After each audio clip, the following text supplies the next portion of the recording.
Gracias, jóvenes, todos. Gracias.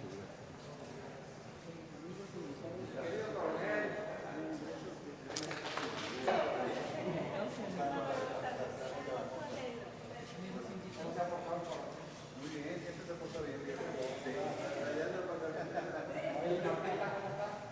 bien.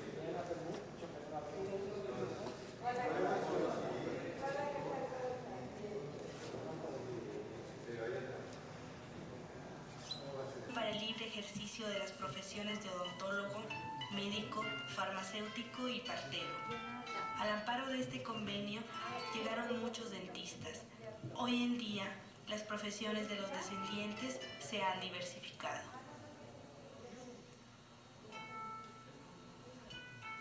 Porque vino, porque me casé, manda retratos que manda Japón, yo lo mando de ella a Japón, mando retratos acá, así como se casaron. Todos antes retratos, porque hombre siempre viene aquí primero, ¿no? Ya no quiere casarse, antes no quería casarse con mexicano, entonces pues todos venían de Japón. Entonces por retrato, así mandan retratos y se casaron todos japoneses se casaron así antes. No quería casar, pero me dice, cásate. No tenía ganas, todos amigos dicen, no se vayan, porque allá en México está revoluciones, van a matar, ¿sí? Pero tiene que venir fuerza. Y mamá dice, cásate, andale. Y pues, hay que casarse.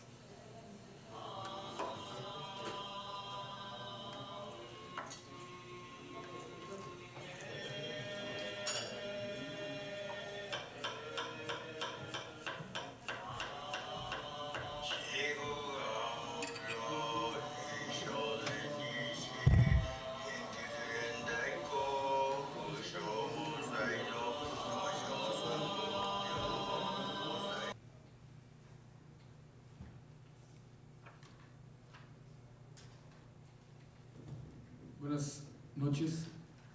En nombre de la Academia Nacional de Arquitectura, Capítulo Monterrey, agradecemos su valiosa asistencia. Sean todos bienvenidos a esta sesión académica número 19 de este periodo. Tendremos una breve reseña de las sesiones anteriores y la ponencia de nuestro invitado de hoy, tener preguntas y asuntos generales. Quisiéramos pasar, en ausencia de Tere Martínez, vamos a pasar brevemente los videos de las sesiones anteriores. Obviamente hace falta la crónica de ella y su peculiar forma de comentarlos. Si pudiéramos pasar rápido los videos solo para repasar un poco lo anterior.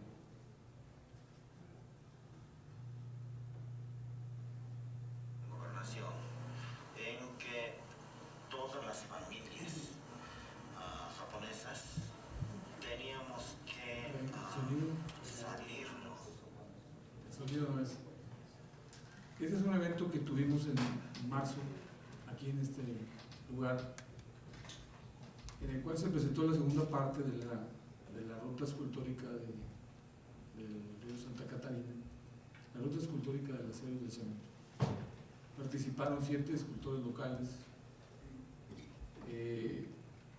presentaron cada uno un proyecto y se eligió justamente a uno de Jorge Elizondo.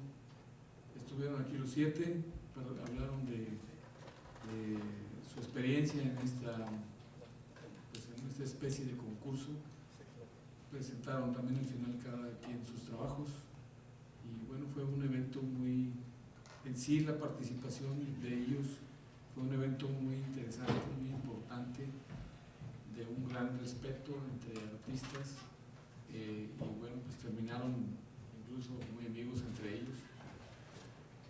Fue interesante también ver, por ejemplo, Cuauhtémoc Zamudio, que seguramente ahí está mencionándolo, que para él haber participado en el proyecto de una pieza que sabía que tenía que ser monumental, digamos de 30 metros, y que sabía que tenía que ser contemporánea y que no era precisamente parte de su trabajo.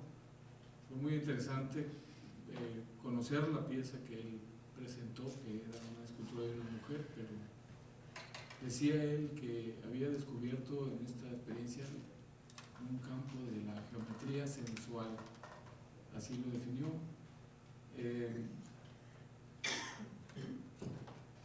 En fin, fue un buen proceso. Estas piezas esta pieza estará en este espacio aproximadamente frente al consulado americano, a la altura del consulado americano, pero por la avenida Morones Prieto. Esta es la pieza del arquitecto Javier Meléndez. Esta es la de Raúl de la Rosa.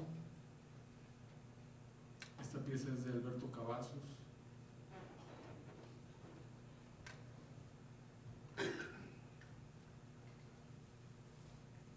Esta es una pieza del arquitecto y escultor Alberto Vargas.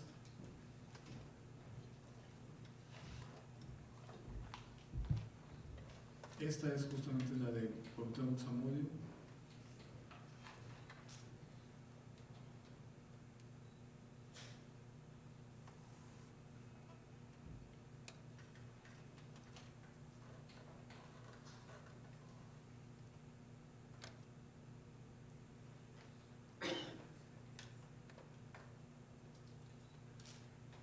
Y esta es la pieza de Jorge Elizondo, que se llama La Nube.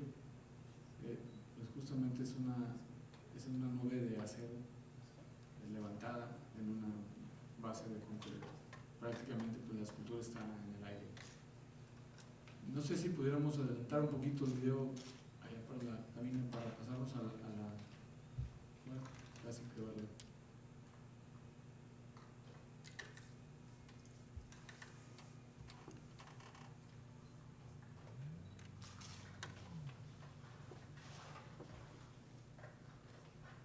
Este otro video corresponde a la sección de abril, que se llevó a cabo un evento junto con la cátedra Luis Barragán. La sesión de marzo se desarrolló en un ambiente donde flotaba la cordialidad, el reconocimiento. Los artistas llamados locales que participaron con sus propuestas para la ruta del acero y el cemento nos acompañaron para dialogar esa noche y mostrar su obra. Ni celos ni canibalismo como en otros gremios. Sonrisas y se respiraba paz en el estado perfecto en que no te afecta lo exterior. Una propuesta se seleccionó, pero todas eran buenas. Todos estarán pronto en el Cairo y conscientes del enriquecimiento que aportará en los meses que vienen esta experiencia al compartir con los artistas extranjeros. Fernando López expresó el interés de la Academia en la promoción de los concursos. Que esto sea un formato de costumbre. Deseamos formar parte en el proceso de desarrollo de la ciudad. Luis David Ortiz, el presidente de la agencia, señaló la dimensión de la obra en la que se insertarán las esculturas, 700 hectáreas de recuperación de parque a lo largo de 42 kilómetros. A continuación, una semblanza de los 7 artistas, quienes en general mostraron su satisfacción por la manera en que se llevó a cabo la selección de la obra. A Alberto Cavazos no le gustan los concursos y comenta que este proceso fue agradable y considera su propuesta el mismo muy interesante. Refleja un despegue, es diferente, es una paloma en movimiento que emprende el vuelo. Yo también la considero muy bella. Sobre el proceso de selección, Fernando López nos da las precisiones sobre el jurado, críticos de arte de México, de Canadá y de Nueva York, el director del Museo Rufino Tamayo, además de Pedro Ramírez Vázquez. Javier Meléndez, complacido con sus compañeros de fórmula. A su obra la llamó Ixtepec, el vuelo de la mariposa, acero y concreto, una integración fluida con las montañas. Raúl de la Rosa no está presente esa noche, pero vemos dos magníficas columnas de acero que le explicará después. Alberto Vargas considera que este proyecto nada común cambiará el rostro de Monterrey. Su pieza es Excedras, haciendo referencia a un espacio semicircular en acero oxidado, inspirándose en la fundidora. Cuauhtémoc Zamudio y su luna negra. Si hay un homenaje al sol, ¿por qué no a la luna?, dijo. La mejor escuela sobre monumentalidad de la prehispánica, sin que esto tenga que ver con las dimensiones. Simplifiqué las formas dando ritmo a todo su cuerpo. Una luna negra, mujer, que ilumina Monterrey desde el misterio. Gerardo Azcúnaga comenta que de acuerdo al parque temático, para él el tema es el viento, el que escogió, y que su escultura parte del viento. Frecuentemente camina en el lecho del río y recoge piedras. Abajo se olvida uno de la ciudad y el viento se siente recorrer entre las montañas. Cuauhtémoc Zamudio se dijo orgulloso de que Monterrey sea un verdadero museo urbano y consideró que fue una semana estresante y con una gran modestia comentó que se sentía como peso mosca luchando contra pesos completos. También su obra considera que es el inicio de algo, ya que sin abandonar el tema de sus mujeres, sus muchachitas, les imprime una continuidad geométrica, las manos que se prolongan en la luna. Poetas todos en un estado dármico. Las nubes como una expresión de la entropía, agrega Jorge Elizondo, un juego. Dejo que el azar maneje las formas y el color azul como el cielo de la Huasteca que veo todos los días donde trabajo. Gracias a todos por engrandecer la cultura de la ciudad, se dijo ahí. Gracias se reflejó con la actitud. Todas las obras se construirán, así lo dijo el gobernador. Gracias, esperamos que así sea.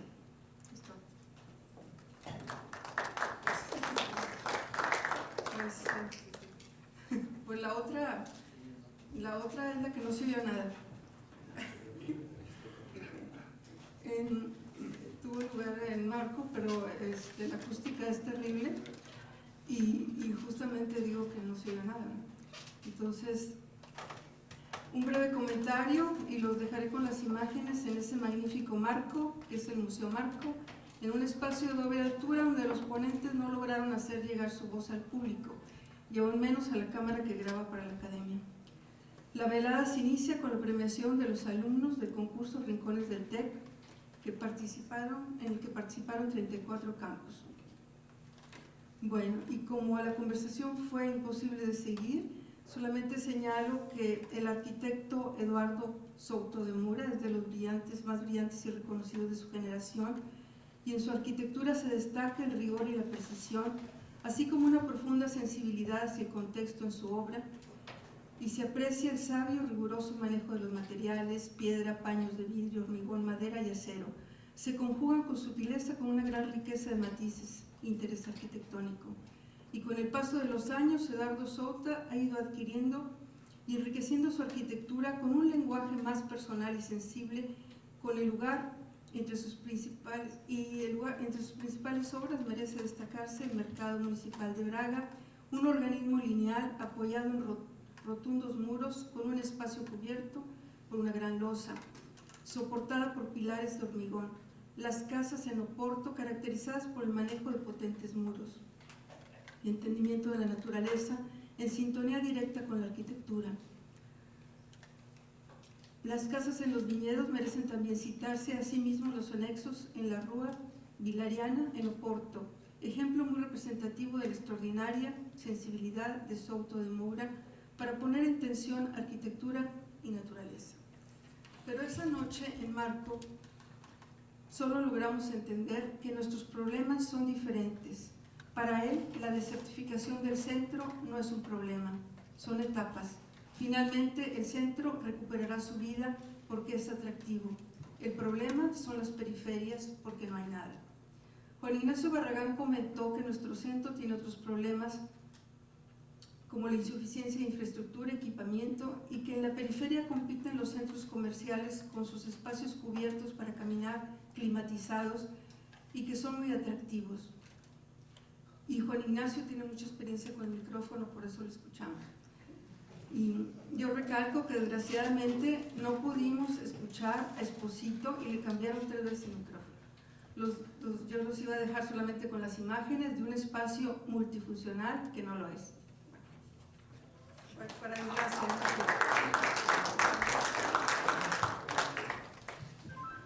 Gracias, Tere. Era mejor escuchar a Tere, definitivamente. La ciudad es objeto de estudio, de investigación, de diálogo y debate. La ciudad no es ajena a la arquitectura, es la suma de arquitecturas, es incluso la arquitectura misma. Una ciudad con 10 o 100 excelentes edificios no es suficiente. Requiere de la integración de todas las edificaciones, infraestructuras, espacios públicos, en su medio ambiente, en su contexto, en su paisaje natural y urbano, y especialmente para con su usuario. La ciudad para su gente es tema de actualidad. A la práctica y enseñanza del arquitecto de hoy corresponde mayor conciencia de su intervención en la ciudad. Nuestro invitado de hoy, entre otros trabajos de investigación publicados, presentó recientemente un libro, El Lumière Divino, El Oficio Divino, referido a la arquitectura del oficio divino. En él hace una historia muy interesante de la formación del arquitecto, desde las primeras construcciones que hayan existido, pasando por Vitruvio, por Palladio y muchos otros, hasta la promulgación del plan e institucionalización de la enseñanza de la arquitectura en España en 1844. A continuación presenta la arquitecta Celia Redondo una semblanza del ponente, a quien invitaremos a pasar una vez que termine. Me voy a permitir leer su currículum. Es José Manuel Prieto González, de Asturias, España. Es licenciado en Geografía e Historia, especialidad en Historia del Arte por la Universidad de Oviedo y doctor en Historia del Arte por la Universidad Complutense de Madrid. Ha sido becario predoctoral en el Centro de Estudios Históricos del Consejo Superior de Investigaciones Científicas en España entre 1994 y 1997, integrándose este último año al cuerpo docente de la Escuela Superior de Arte y Arquitectura de la Universidad Europea de Madrid, donde permaneció hasta el 2003. Este mismo año llegó a México a través del programa de incorporación de doctores españoles a universidades mexicanas. En la actualidad ejerce labores de docencia e investigación en la Facultad de Arquitectura de la Universidad Autónoma de Nuevo León. Desde el 2006 es miembro del Sistema Nacional de Investigadores Nivel 1. Por lo que respecta a su trayectoria investigadora, se ha centrado en diversos aspectos de la arquitectura de los siglos XIX y XX, especializándose en el tema de la formación de los arquitectos de la enseñanza de la arquitectura. Es autor de 2 libros, De Munir Divino, Aproximación a la formación del arquitecto en España hasta 1844, Monterrey, Servicio de Publicaciones de la Universidad Autónoma de Nuevo León, 2004, y Aprendiendo a ser arquitectos, creación y desarrollo de la Escuela de Arquitectura de Madrid, entre 1844 a 1914. Por Madrid, Consejo Superior de Investigaciones Científicas en el 2004. Este último ha recibido el Premio de Investigación de 1905 en la UNAM. Ha publicado también numerosos artículos e impartido conferencias sobre estos temas, además de colaborar activamente en distintos proyectos de investigación de financiación pública y privada. En la actualidad dirige un proyecto de investigación financiado por la SEP sobre la obra de Luis Barragán en Monterrey. Asimismo, da inicio a otros proyectos sobre la relación de Monterrey con la modernidad. Bienvenido, José Manuel.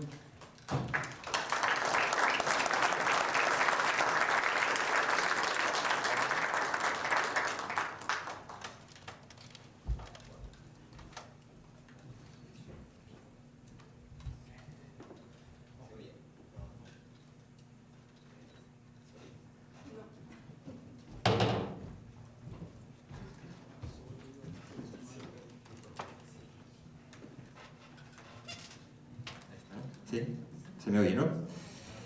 Bueno, muchísimas gracias.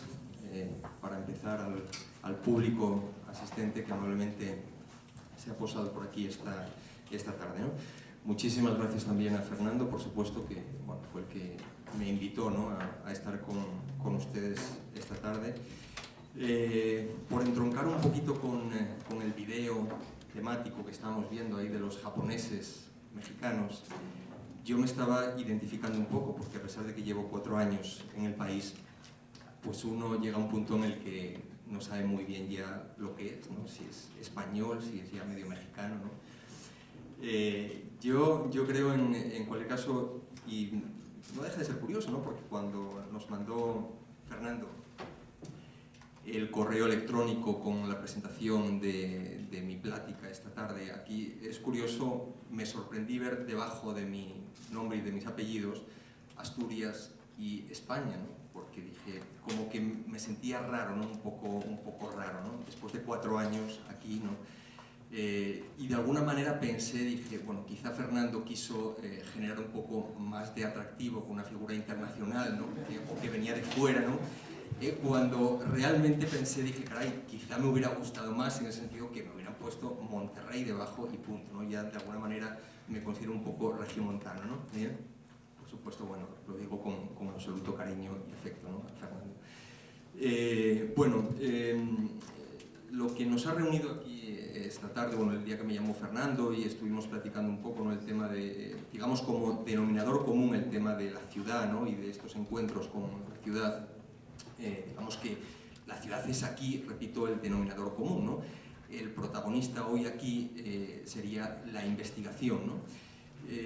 Un tema o un aspecto que bueno, me gustaría decir bueno, pues que se practica mucho más, ¿no?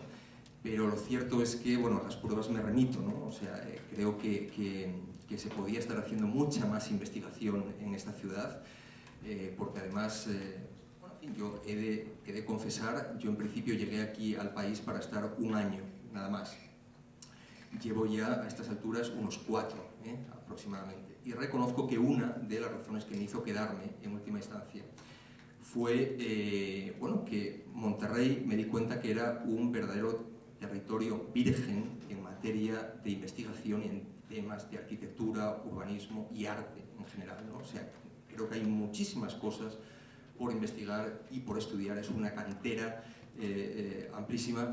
Y repito, no deja uno de sorprenderse un poco cuando ve que la investigación, o sea, que se podría estar haciendo mucha más investigación, ¿no?, de la que se está realizando, ¿no? Quizá antes de empezar, ¿no?, con la cuestión, ¿no?, con el tema de la arquitectura propiamente dicha, en este sentido, me van a permitir que haga lectura brevemente.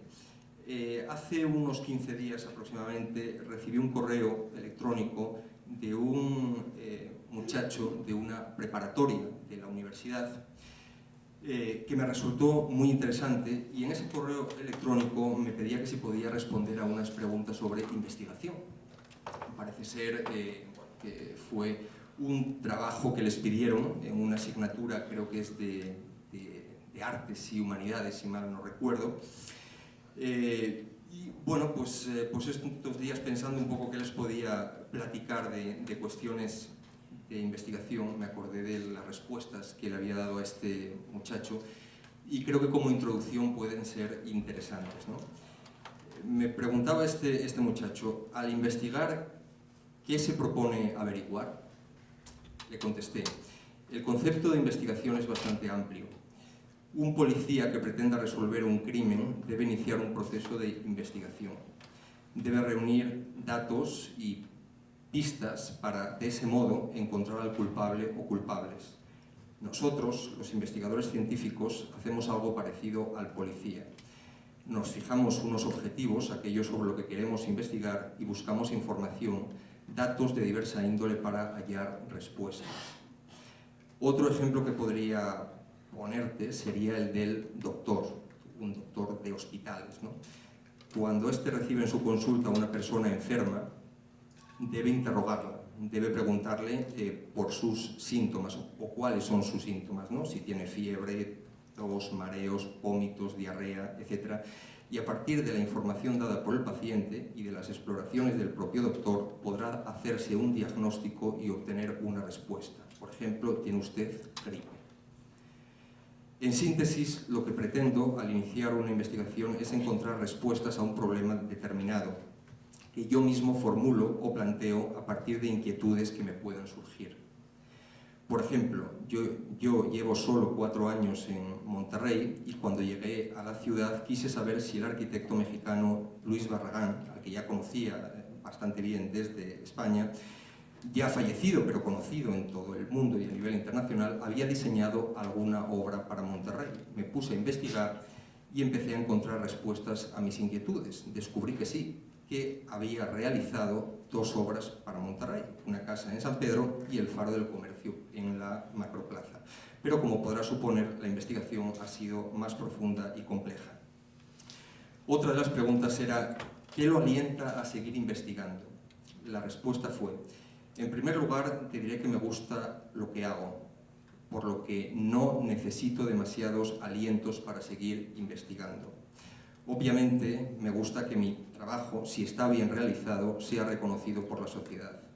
Pero también está el deseo de superarme día a día, la necesidad de plantearme nuevos retos y desafíos, porque de lo contrario la vida se me haría muy aburrida. Creo que es bueno en la vida tener ciertas ambiciones, superarse, estar satisfecho con uno mismo. La tercera pregunta era, ¿cuáles son los propósitos de sus investigaciones? La respuesta fue, creo que esta pregunta queda respondida en parte a través de la primera respuesta. Puedo añadir, además, que uno de mis propósitos principales es siempre el de generar conocimiento. Es decir, tratar de arrojar luz sobre aspectos o cuestiones cercanas a mí, de las que se sabe no mucho. Creo que esta es una inquietud que está presente en el hombre desde el comienzo de la humanidad, es decir, la necesidad de saber, de aprender, de conocer para avanzar y progresar. La especie humana no hubiera progresado como lo ha hecho hasta hoy sin la existencia de investigadores, de personas que entregan su vida a la ciencia, a la generación de conocimiento para beneficio y provecho de toda la humanidad. En mi caso particular, el interés se centra en las humanidades y las ciencias sociales, particularmente en el mundo del arte y de la arquitectura. Mi objeto de estudio es el ser humano, sus actitudes, sus comportamientos, sus creaciones, etc. La cuarta pregunta era, ¿qué metodologías utiliza al realizar sus investigaciones? La respuesta fue, las metodologías son muy diversas. Me gusta empezar buscando bibliografía, trabajos que otros investigadores han escrito antes que yo sobre el tema que voy a estudiar. La lectura de esa bibliografía, de esos artículos, libros, ensayos, etc., me va dando datos para buscar en otras partes. Si es un tema histórico, es siempre obligado recurrir a archivos. Si voy a investigar sobre un personaje vivo o que ha muerto hace poco, trato de ponerme en contacto con personas cercanas al investigado, familiares, amigos, personas que le conocieron, para obtener información de primera mano. Son las llamadas fuentes orales. Si quiero investigar sobre la ciudad de Monterrey, trataré de localizar a los protagonistas de las decisiones urbanísticas y arquitectónicas que se hayan tomado en la ciudad. Políticos, arquitectos, cronistas, intelectuales, otros investigadores que hayan trabajado sobre la ciudad. Creo firmemente en la interdisciplinaridad, es decir, en la convergencia y ayuda mutua de diversas disciplinas científicas. Yo soy licenciado en Geografía e Historia y doctor en Historia del Arte, con especialidad en Historia de la Arquitectura, pero esto no significa que solo me interese por el objeto artístico o arquitectónico. Me gusta analizar las obras de arquitectura y urbanismo desde enfoques sociológicos, incluso psicológicos, etc. En mis trabajos procuro reunir la mayor cantidad posible de disciplinas humanísticas en busca de resultados lo más integrales posibles, ¿no? Y la última pregunta que me hacía este muchacho era la siguiente, me decía, ¿para qué cree usted que nos sirve a los jóvenes realizar investigaciones? La respuesta fue, en primer lugar, para culturizaros. para ampliar vuestro horizonte cultural. En segundo lugar, para adquirir técnicas, procedimientos que van a serviros de ayuda en la vida misma, en la vida cotidiana.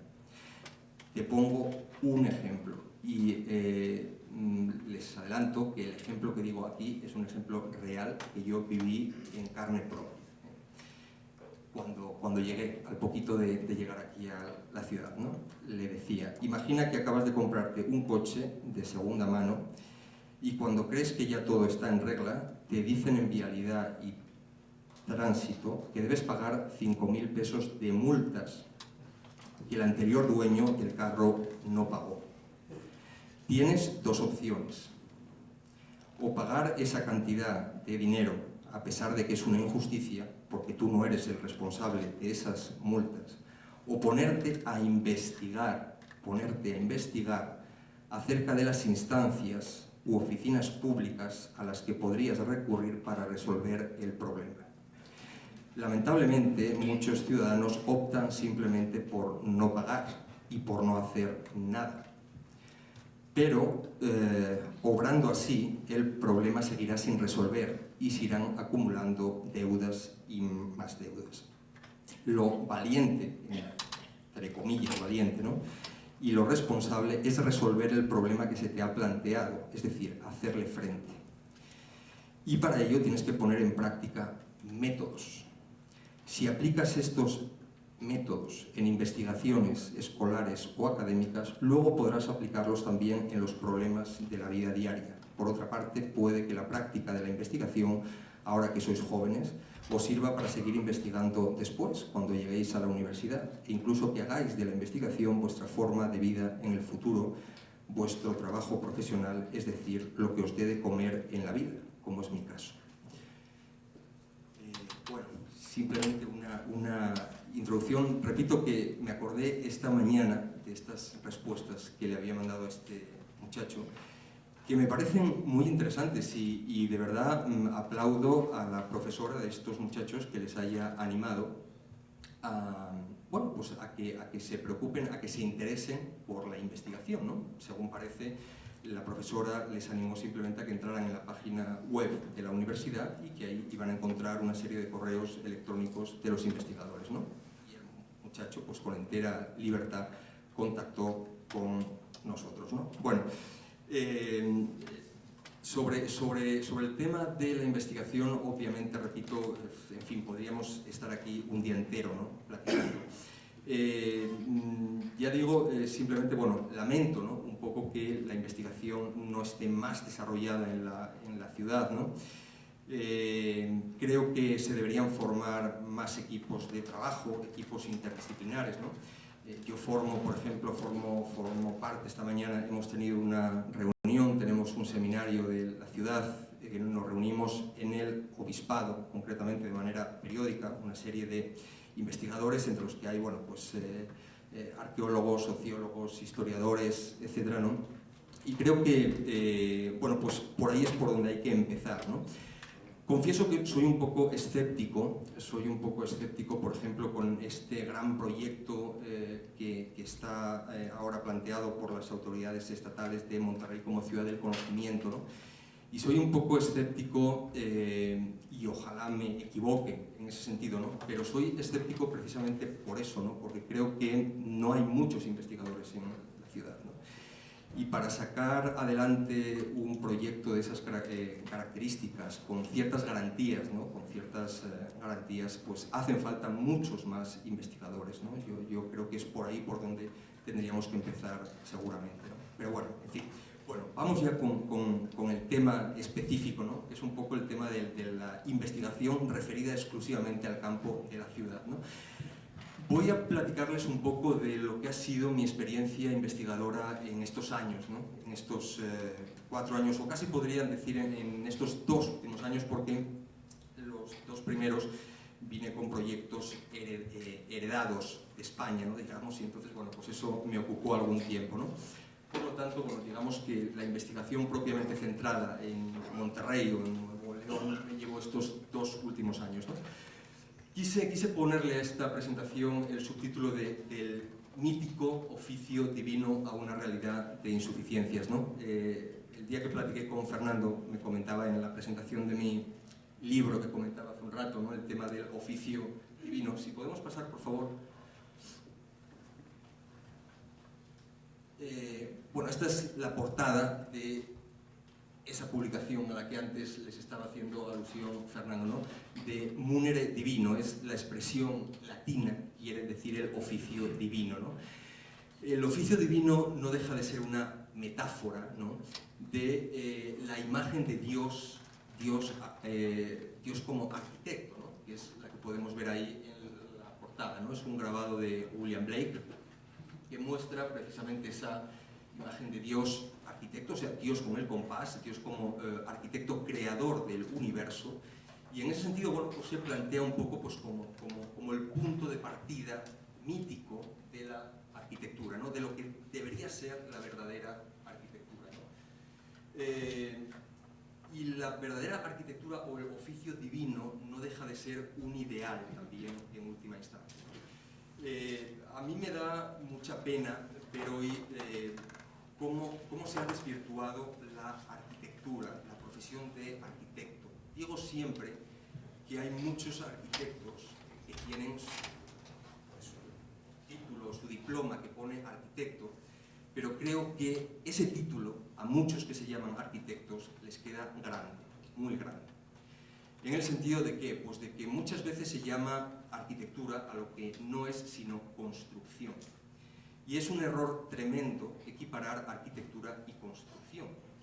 La construcción está más cerca del campo de la ingeniería, en última instancia, ¿no? La arquitectura siempre se definió desde Vitruvio, o una parte artística, mitad arte, mitad ciencia, ¿no? Y, repito, creo que es lo que se está perdiendo, ¿no? Se está perdiendo muchísimas cosas. Por ejemplo, los alumnos de arquitectura han dejado de dibujar, algo que me da mucha pena, ¿no?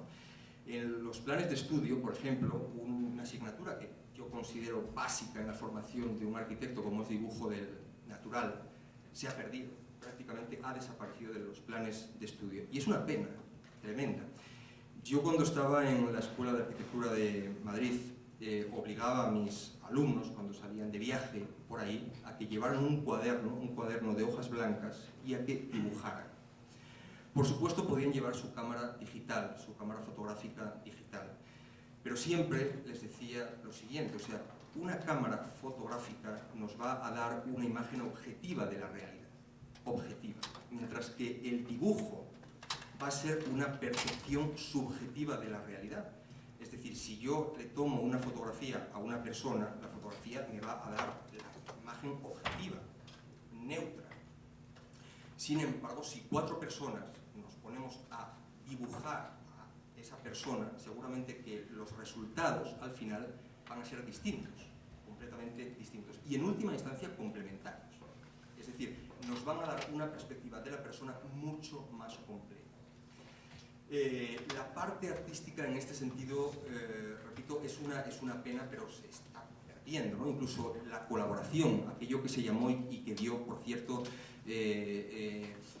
unos resultados fecundos, por ejemplo, en la ciudad universitaria de la UNAM, sin ir más allá, ¿no? El fenómeno de la integración plástica, ¿no? Esa colaboración entre arquitectos y artistas plásticos, ¿no? Entre escultores, pintores, etc. Es más, a mí me da mucha pena cuando los alumnos me dicen, oye, no, perdona, pero eso no es arquitectura, es arte. Y les digo, oye, no, pero espérame, es que la arquitectura es arte, o debería serlo. Debería serlo. O sea, ese es el problema en última instancia, que se ha perdido la idea de que la arquitectura es arte. Y buena prueba la tenemos en los grandes artistas que podemos tener hoy en la cabeza, desde Miguel Ángel, Bernini, que fueron simultáneamente arquitectos, escultores y pintores, ¿no? Es decir, una comunión, un hermanamiento de las artes plásticas que daría frutos mucho más interesantes a este respecto, ¿no? Siguiente imagen, por favor. Un poco en relación a esto que les estoy comentando, esta es una imagen, ¿me van a permitir que me ponga de pie? Siguiente, por favor, que entre una imagen que tenemos aquí. quise simplemente que vieran esta parte de aquí, lo saqué de una revista que estaba estos días manejando, Universidad de México, ¿no? Que fue un monográfico sobre la ciudad universitaria de la UNAM, ¿no? Me resultó muy llamativo este comentario que están también aquí. Dice, hoy en México, 90% de los proyectos arquitectónicos son de muy baja calidad, de tipo comercial. Se trata de hacer casas lo más baratas posible para venderlas lo más caras posibles. Centros comerciales muy aparatosos para satisfacer a un sector de la población que de ninguna manera es del gusto más educado, ¿no? Por supuesto, quede claro que este tipo de comentarios no son privativos de la arquitectura mexicana, ni mucho menos. Esta frase se podría aplicar perfectamente bien a gran parte de la arquitectura que se hace ahora en España, en Europa, en muchos otros países en ese sentido, pero me parece muy significativa, ¿no? O sea, está hablando de casi un 90% de la arquitectura que se hace en el país, que es de muy baja calidad, ¿no? Y bueno, quise poner aquí, estuve tomando, no sé si reconocen esta fotografía, corresponde al municipio de General Guazua, una de esas macrofraccionamientos, urbanizaciones, etcétera, que dan miedo, literalmente dan miedo, ¿no? O sea, es impresionante, o sea, solamente puede, aparte de la marea clónica, ¿no? que es impresionante, porque cuando llegas ahí a este fraccionamiento y ves una calle, las últimas unidades se pierden en el horizonte y son clones, o sea, son puros clones, ¿no? O sea, es lo más impersonal, lo más inhumano, lo más antiarquitectónico que puede existir, es decir, Vitruvio, en fin, si viera estas cosas, dice Vitruvio, dice los grandes arquitectos que han pasado por la historia de la arquitectura, ¿no? No más hay que ver también, en última instancia, en fin, de qué estamos hablando, o sea, qué unidades habitacionales, ¿no? Aquí podemos pensar lo peor, o sea, hacinamiento, etcétera, ¿no? O sea, a esto era lo que me refería antes cuando decía que mucho de lo que se está haciendo hoy en día no es arquitectura real, es construcción. Yo no considero esto arquitectura, sinceramente. Yo considero esto pura y dura construcción, nada más que eso.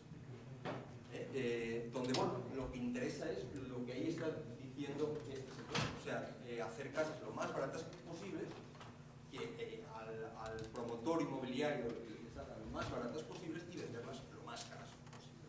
Siguiente imagen, por favor. Y justamente ayer saqué esto de la revista Obras, que es una revista, bueno, precisamente de construcción, y me llevé las manos a la cabeza. Y conste que los autores de estas publicaciones son españoles, ¿eh? O sea, no se me podrá acusar de que son mexicanos, ¿eh? No, son compatriotas míos, ¿no?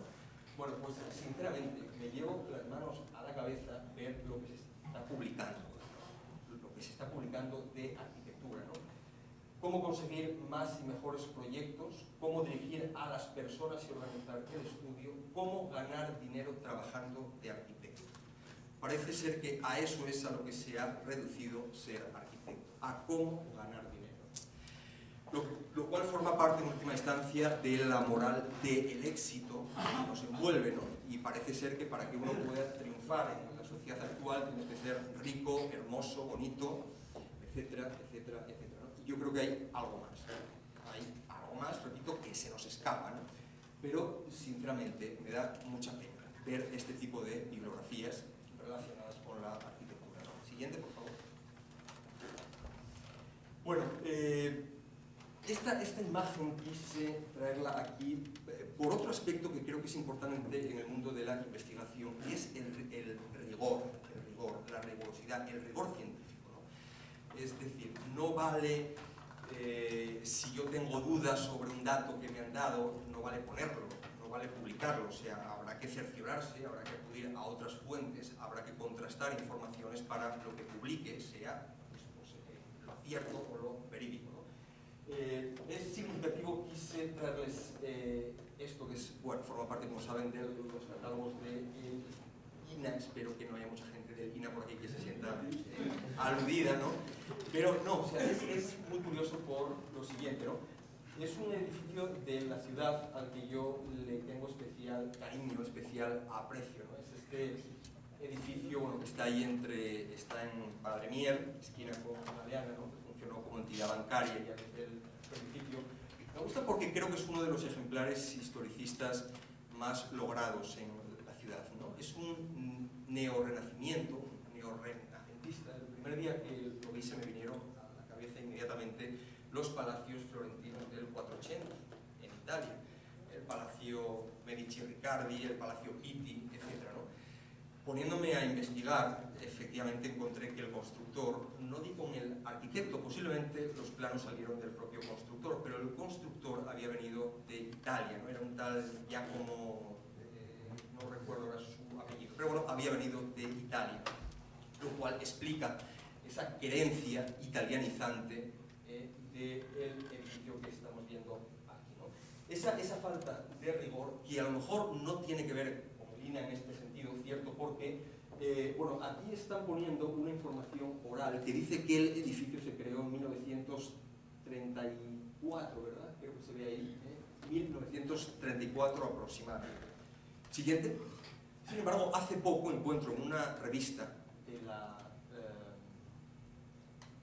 universidad, o no sé exactamente quién publica esta revista, este artículo, Crisis en la República, siguiente,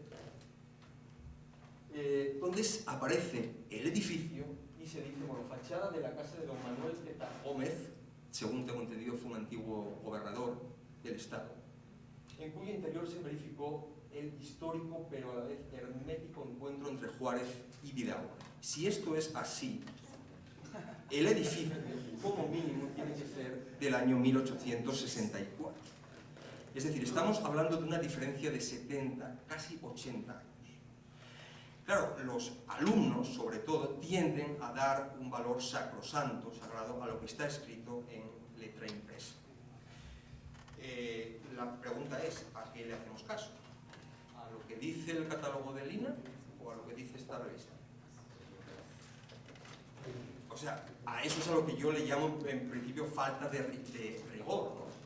Yo me inclino más por creer que lo correcto, porque por cuestiones estilísticas, etc., me inclino más a creer lo de Lina en este sentido, ¿no? O sea, que puede ser de las primeras décadas del siglo XX posiblemente. Esta fecha me parece muy atrás, muy antigua para ese edificio que estamos viendo ahí, ¿no? Pero, por tanto, voy a lo que voy, repito, no conozco al autor del artículo, pero repito, este pie de foto es muy elocuente de esto que estoy diciendo precisamente, es decir, de la falta de rigor en el tema de las investigaciones. Siguiente, por favor. Bueno, pasando a lo que ha sido mis intereses fundamentales durante este tiempo, se han centrado, como les decía, en la obra de Luis Barragán, ¿no? Aquí en Monterrey. Bueno, Luis Barragán era una figura, era un arquitecto que ya, lógicamente, bueno, pues conocía desde mis estudios, desde mi formación y mi trabajo en España. Un arquitecto de renombre internacional, baste decir que hasta la fecha ha sido el único arquitecto mexicano que ha ganado el premio Pritzker de arquitectura, equivalente al Nobel de la arquitectura, el único hasta nuestros días. A pesar de que, por supuesto, México hoy tiene una cancha de arquitectos buenísimos, de primera calidad internacional, que duda cabe, ¿no? Desde Teodoro González de León, Enrique Norten, etc., ¿no? Hay gente de muy buena calidad en ese sentido. El texto de hoy corresponde a mayor conciencia de su intervención en la ciudad. Nuestro invitado de hoy, entre otros trabajos de investigación publicados, presentó recientemente un libro, El Lumière Divino, El Oficio Divino, referido a la arquitectura del oficio divino. En él hace una historia muy interesante de la formación del arquitecto, desde las primeras construcciones que hayan existido, pasando por Vitruvio, por Palladio y muchos otros, hasta la promulgación del plan e institucionalización de la enseñanza de la arquitectura en España en 1844. A continuación presenta la arquitecta Celia Redondo una semblanza del ponente, a quien le invitaremos a pasar una vez que ha terminado. Me voy a permitir leer su currículum. Es José Manuel Prieto González, de Asturias, España. Es licenciado en Geografía Geografía e Historia, especialidad en Historia del Arte, por la Universidad de Oviedo, y doctor en Historia del Arte por la Universidad Complutense de Madrid. Ha sido becario predoctoral en el Centro de Estudios Históricos del Consejo Superior de Investigaciones Científicas en España, entre 1994 y 1997, integrándose este último año al cuerpo docente de la Escuela Superior de Arte y Arquitectura de la Universidad Europea de Madrid, donde permaneció hasta el 2003. Este mismo año llegó a México a través del programa de incorporación de doctores españoles a universidades mexicanas. En la actualidad ejerce labores de docencia e investigación en la Facultad de Arquitectura de la Universidad Autónoma de Nuevo León. Desde el 2006 es miembro del Sistema Nacional de Investigadores Nivel 1. Por lo que respecta a su trayectoria investigadora, se ha centrado en diversos aspectos de la arquitectura de los siglos XIX y XX, especializándose en el tema de la formación de los arquitectos de la enseñanza de la arquitectura. Es autor de 2 libros, De Munir Divino, Aproximación a la formación del arquitecto en España hasta 1844, Monterrey, Servicio de Publicaciones de la Universidad Autónoma de Nuevo León, 2004, y Aprendiendo a ser arquitectos, creación y desarrollo de la Escuela de Arquitectura de Madrid, entre 1844 a 1914. Por Madrid, Consejo Superior de Investigaciones Científicas en el 2004. Este último ha recibido el Premio de Investigación de 1905 en la UNAM. Ha publicado también numerosos artículos e impartido conferencias sobre estos temas, además de colaborar activamente en distintos proyectos de investigación de financiación pública y privada. En la actualidad dirige un proyecto de investigación financiado por la SEP sobre la obra de Luis Barragán en Monterrey. Asimismo, da inicio a otros proyectos sobre la relación de Monterrey con la modernidad. Bienvenido, José Manuel.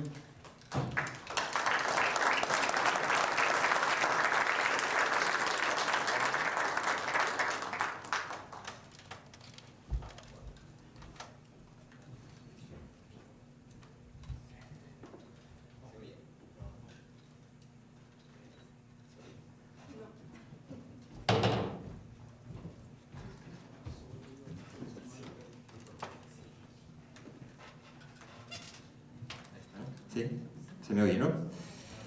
Bueno, muchísimas gracias para empezar al público asistente que amablemente se ha posado por aquí esta tarde, ¿no?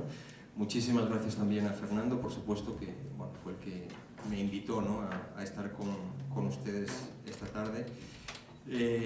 Por entroncar un poquito con el video temático que estábamos viendo ahí de los japoneses mexicanos, yo me estaba identificando un poco, porque a pesar de que llevo 4 años en el país, pues uno llega a un punto en el que no sabe muy bien ya lo que es, ¿no? Si es español, si es ya medio mexicano, ¿no? Yo creo en cualquier caso, y no deja de ser curioso, ¿no?, porque cuando nos mandó Fernando el correo electrónico con la presentación de mi plática esta tarde, aquí es curioso, me sorprendí ver debajo de mi nombre y de mis apellidos Asturias y España, ¿no?, porque dije, como que me sentía raro, ¿no?, un poco raro, ¿no?, después de 4 años aquí, ¿no? Y de alguna manera pensé, dije, bueno, quizá Fernando quiso generar un poco más de atractivo con una figura internacional, ¿no?, o que venía de fuera, ¿no? Cuando realmente pensé, dije, caray, quizá me hubiera gustado más en el sentido que me hubieran puesto Monterrey debajo y punto, ¿no? Ya de alguna manera me considero un poco regiomontano, ¿no? Por supuesto, bueno, lo digo con absoluto cariño y afecto, ¿no?, a Fernando. Lo que nos ha reunido aquí esta tarde, bueno, el día que me llamó Fernando y estuvimos platicando un poco, ¿no?, el tema de, digamos, como denominador común, el tema de la ciudad, ¿no?, y de estos encuentros con la ciudad. Digamos que la ciudad es aquí, repito, el denominador común, ¿no? El protagonista hoy aquí sería la investigación, ¿no?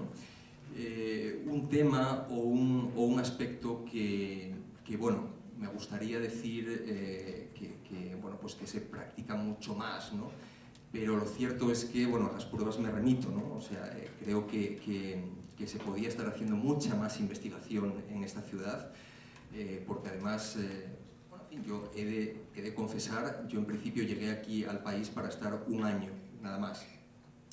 Llevo ya a estas alturas unos 4, aproximadamente, y reconozco que una de las razones que me hizo quedarme en última instancia fue, bueno, que Monterrey me di cuenta que era un verdadero territorio virgen en materia de investigación y en temas de arquitectura, urbanismo y arte en general, ¿no? O sea, creo que hay muchísimas cosas por investigar y por estudiar, es una cantera amplísima y, repito, no deja uno de sorprenderse un poco cuando ve que la investigación, o sea, que se podría estar haciendo mucha más investigación, ¿no?, de la que se está realizando, ¿no? Quizá antes de empezar, ¿no?, con la cuestión, ¿no?, con el tema de la arquitectura propiamente dicha, en este sentido, me van a permitir que haga lectura brevemente. Hace unos 15 días aproximadamente recibí un correo electrónico de un muchacho de una preparatoria de la universidad que me resultó muy interesante, y en ese correo electrónico me pedía que si podía responder a unas preguntas sobre investigación. Parece ser que fue un trabajo que les pidieron en una asignatura, creo que es de Artes y Humanidades, si mal no recuerdo. Y bueno, pues estos días, pensando un poco qué les podía platicar de cuestiones de investigación, me acordé de las respuestas que le había dado a este muchacho y creo que como introducción pueden ser interesantes, ¿no? Me preguntaba este muchacho, al investigar, ¿qué se propone averiguar? Le contesté, el concepto de investigación es bastante amplio. Un policía que pretenda resolver un crimen debe iniciar un proceso de investigación. Debe reunir datos y pistas para, de ese modo, encontrar al culpable o culpables. Nosotros, los investigadores científicos, hacemos algo parecido al policía. Nos fijamos unos objetivos, aquello sobre lo que queremos investigar, y buscamos información, datos de diversa índole para hallar respuestas. Otro ejemplo que podría ponerte sería el del doctor, un doctor de hospitales, ¿no? Cuando éste recibe en su consulta a una persona enferma, debe interrogarla, debe preguntarle por sus síntomas o cuáles son sus síntomas, ¿no? Si tiene fiebre, tos, mareos, vómitos, diarrea, etc. Y a partir de la información dada por el paciente y de las exploraciones del propio doctor podrá hacerse un diagnóstico y obtener una respuesta. Por ejemplo, tiene usted gripe. En síntesis, lo que pretendo al iniciar una investigación es encontrar respuestas a un problema determinado que yo mismo formulo o planteo a partir de inquietudes que me puedan surgir. Por ejemplo, yo llevo solo 4 años en Monterrey y cuando llegué a la ciudad quise saber si el arquitecto mexicano Luis Barragán, al que ya conocía bastante bien desde España, ya fallecido pero conocido en todo el mundo y a nivel internacional, había diseñado alguna obra para Monterrey. Me puse a investigar y empecé a encontrar respuestas a mis inquietudes. Descubrí que sí, que había realizado 2 obras para Monterrey, una casa en San Pedro y el Faro del Comercio en la Macroplaza. Pero como podrá suponer, la investigación ha sido más profunda y compleja.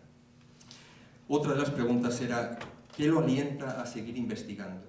La respuesta fue, en primer lugar, te diré que me gusta lo que hago, por lo que no necesito demasiados alientos para seguir investigando. Obviamente, me gusta que mi trabajo, si está bien realizado, sea reconocido por la sociedad.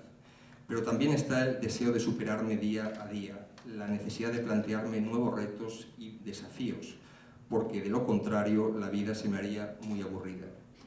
Creo que es bueno en la vida tener ciertas ambiciones, superarse, estar satisfecho con uno mismo. La tercera pregunta era, ¿cuáles son los propósitos de sus investigaciones? La respuesta fue, creo que esta pregunta queda respondida en parte a través de la primera respuesta. Puedo añadir, además, que uno de mis propósitos principales es siempre el de generar conocimiento. Es decir, tratar de arrojar luz sobre aspectos o cuestiones cercanas a mí, de las que se sabe no mucho. Creo que esta es una inquietud que está presente en el hombre desde el comienzo de la humanidad, es decir, la necesidad de saber, de aprender, de conocer para avanzar y progresar. La especie humana no hubiera progresado como lo ha hecho hasta hoy sin la existencia de investigadores, de personas que entregan su vida a la ciencia, a la generación de conocimiento para beneficio y provecho de toda la humanidad. En mi caso particular, el interés se centra en las humanidades y las ciencias sociales, particularmente en el mundo del arte y de la arquitectura. Mi objeto de estudio es el ser humano, sus actitudes, sus comportamientos, sus creaciones, etc.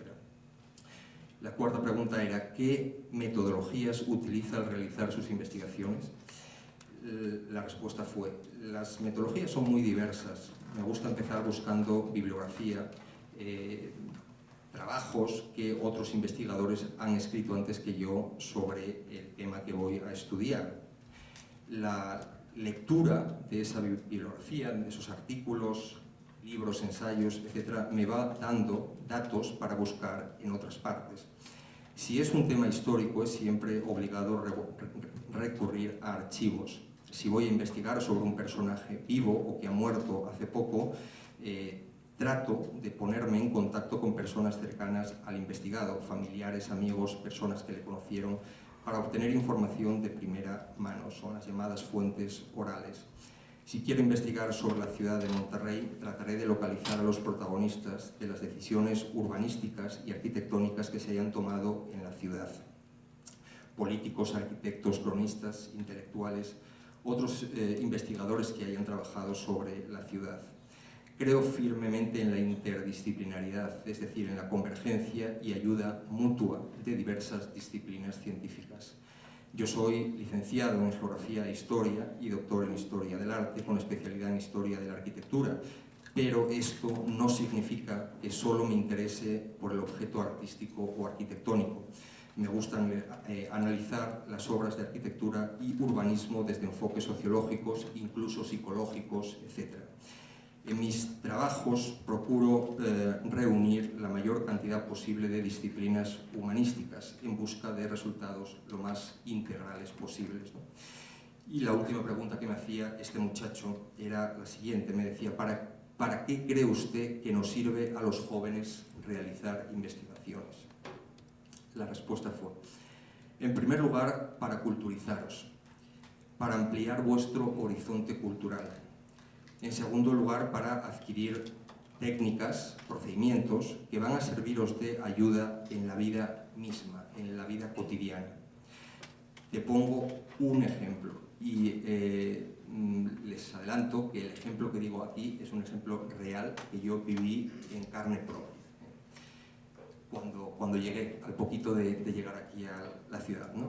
Le decía, imagina que acabas de comprarte un coche de segunda mano y cuando crees que ya todo está en regla, te dicen en vialidad y tránsito que debes pagar 5.000 pesos de multas que el anterior dueño del carro no pagó.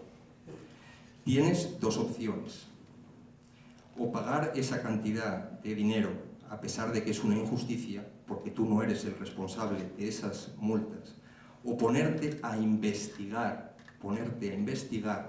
acerca de las instancias u oficinas públicas a las que podrías recurrir para resolver el problema. Lamentablemente, muchos ciudadanos optan simplemente por no pagar y por no hacer nada. Pero, obrando así, el problema seguirá sin resolver y se irán acumulando deudas y más deudas. Lo valiente, entre comillas valiente, ¿no?, y lo responsable es resolver el problema que se te ha planteado, es decir, hacerle frente. Y para ello tienes que poner en práctica métodos. Si aplicas estos métodos en investigaciones escolares o académicas, luego podrás aplicarlos también en los problemas de la vida diaria. Por otra parte, puede que la práctica de la investigación, ahora que sois jóvenes, os sirva para seguir investigando después, cuando lleguéis a la universidad, e incluso que hagáis de la investigación vuestra forma de vida en el futuro, vuestro trabajo profesional, es decir, lo que os dé de comer en la vida, como es mi caso. Bueno, simplemente una introducción, repito que me acordé esta mañana de estas respuestas que le había mandado a este muchacho, que me parecen muy interesantes y de verdad aplaudo a la profesora de estos muchachos que les haya animado a, bueno, pues a que se preocupen, a que se interesen por la investigación, ¿no? Según parece, la profesora les animó simplemente a que entraran en la página web de la universidad y que ahí iban a encontrar una serie de correos electrónicos de los investigadores, ¿no? Y el muchacho, pues con entera libertad, contactó con nosotros, ¿no? Bueno, sobre el tema de la investigación, obviamente, repito, en fin, podríamos estar aquí un día entero, ¿no? Platicando. Ya digo, simplemente, bueno, lamento, ¿no? Un poco que la investigación no esté más desarrollada en la ciudad, ¿no? Creo que se deberían formar más equipos de trabajo, equipos interdisciplinares, ¿no? Yo por ejemplo, formo parte, esta mañana hemos tenido una reunión, tenemos un seminario de la ciudad, nos reunimos en el obispado, concretamente de manera periódica, una serie de investigadores, entre los que hay, bueno, pues, arqueólogos, sociólogos, historiadores, etcétera, ¿no? Y creo que, bueno, pues por ahí es por donde hay que empezar, ¿no? Confieso que soy un poco escéptico, por ejemplo, con este gran proyecto que está ahora planteado por las autoridades estatales de Monterrey como ciudad del conocimiento, ¿no? Y soy un poco escéptico, y ojalá me equivoque en ese sentido, ¿no? Pero soy escéptico precisamente por eso, ¿no? Porque creo que no hay muchos investigadores en la ciudad, ¿no? Y para sacar adelante un proyecto de esas características, con ciertas garantías, ¿no? Pues hacen falta muchos más investigadores, ¿no? Yo creo que es por ahí por donde tendríamos que empezar seguramente, ¿no? Pero bueno, en fin. Bueno, vamos ya con el tema específico, ¿no? Es un poco el tema de la investigación referida exclusivamente al campo de la ciudad, ¿no? Voy a platicarles un poco de lo que ha sido mi experiencia investigadora en estos años, ¿no? En estos 4 años, o casi podrían decir en estos 2 últimos años, porque los 2 primeros vine con proyectos heredados de España, ¿no? Digamos, y entonces, bueno, pues eso me ocupó algún tiempo, ¿no? Por lo tanto, bueno, digamos que la investigación propiamente centrada en Monterrey o en Nuevo León me llevó estos 2 últimos años, ¿no? Quise ponerle a esta presentación el subtítulo del mítico oficio divino a una realidad de insuficiencias, ¿no? El día que platiqué con Fernando me comentaba en la presentación de mi libro que comentaba hace un rato, ¿no? El tema del oficio divino. Si podemos pasar, por favor. Bueno, esta es la portada de esa publicación a la que antes les estaba haciendo alusión Fernando, ¿no? De munere divino, es la expresión latina, quiere decir el oficio divino, ¿no? El oficio divino no deja de ser una metáfora, ¿no? De la imagen de Dios como arquitecto, ¿no? Que es la que podemos ver ahí en la portada, ¿no? Es un grabado de William Blake que muestra precisamente esa imagen de Dios arquitecto, o sea, Dios con el compás, Dios como arquitecto creador del universo, y en ese sentido, bueno, pues se plantea un poco pues como el punto de partida mítico de la arquitectura, ¿no? De lo que debería ser la verdadera arquitectura, ¿no? Y la verdadera arquitectura o el oficio divino no deja de ser un ideal también en última instancia.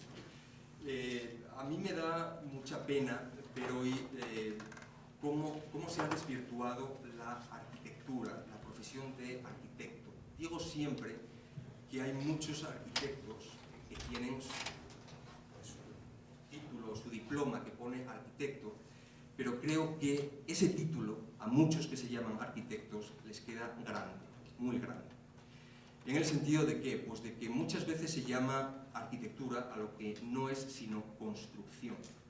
Y es un error tremendo equiparar arquitectura y construcción. La construcción está más cerca del campo de la ingeniería, en última instancia, ¿no? La arquitectura siempre se definió desde Vitruvio, o una parte artística, mitad arte, mitad ciencia, ¿no? Y, repito, creo que es lo que se está perdiendo, ¿no? Se está perdiendo muchísimas cosas. Por ejemplo, los alumnos de arquitectura han dejado de dibujar, algo que me da mucha pena, ¿no?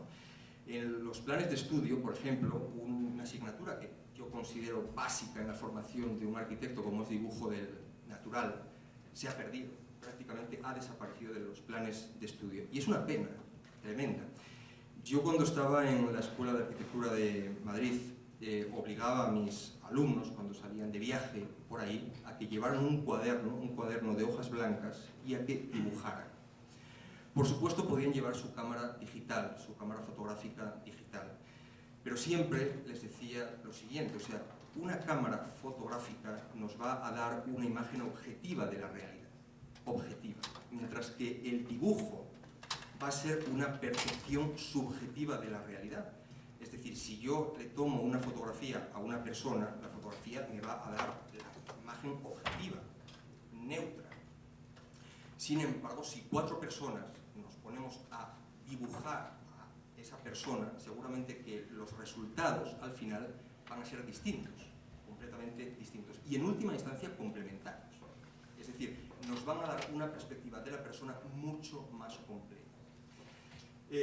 La parte artística en este sentido, repito, es una pena, pero se está perdiendo, ¿no? Incluso la colaboración, aquello que se llamó y que dio, por cierto, unos resultados fecundos, por ejemplo, en la ciudad universitaria de la UNAM, sin ir más allá, ¿no? El fenómeno de la integración plástica, ¿no? Esa colaboración entre arquitectos y artistas plásticos, ¿no? Entre escultores, pintores, etc. Es más, a mí me da mucha pena cuando los alumnos me dicen, oye, no, perdona, pero eso no es arquitectura, es arte. Y les digo, oye, no, pero espérame, es que la arquitectura es arte, o debería serlo. Debería serlo. O sea, ese es el problema en última instancia, que se ha perdido la idea de que la arquitectura es arte. Y buena prueba la tenemos en los grandes artistas que podemos tener hoy en la cabeza, desde Miguel Ángel, Bernini, que fueron simultáneamente arquitectos, escultores y pintores, ¿no? Es decir, una comunión, un hermanamiento de las artes plásticas que daría frutos mucho más interesantes a este respecto, ¿no? Siguiente imagen, por favor. Un poco en relación a esto que les estoy comentando, esta es una imagen, me van a permitir que me ponga de pie. Siguiente, por favor, que entre una imagen que tenemos aquí. Quise simplemente que vieran esta parte de aquí, que os saqué de una revista que estaba estos días manejando, Universidad de México, ¿no? Que fue un monográfico sobre la ciudad universitaria de la UNAM, ¿no? Me resultó muy llamativo este comentario que están también aquí. Dice, hoy en México, 90% de los proyectos arquitectónicos son de muy baja calidad, de tipo comercial. Se trata de hacer casas lo más baratas posible para venderlas lo más caras posibles. Centros comerciales muy aparatosos para satisfacer a un sector de la población que de ninguna manera es del gusto más educado, ¿no? Por supuesto, quede claro que este tipo de comentarios no son privativos de la arquitectura mexicana, ni mucho menos. O sea, esta frase se podría aplicar perfectamente bien a gran parte de la arquitectura que se hace ahora en España, en Europa, en muchos otros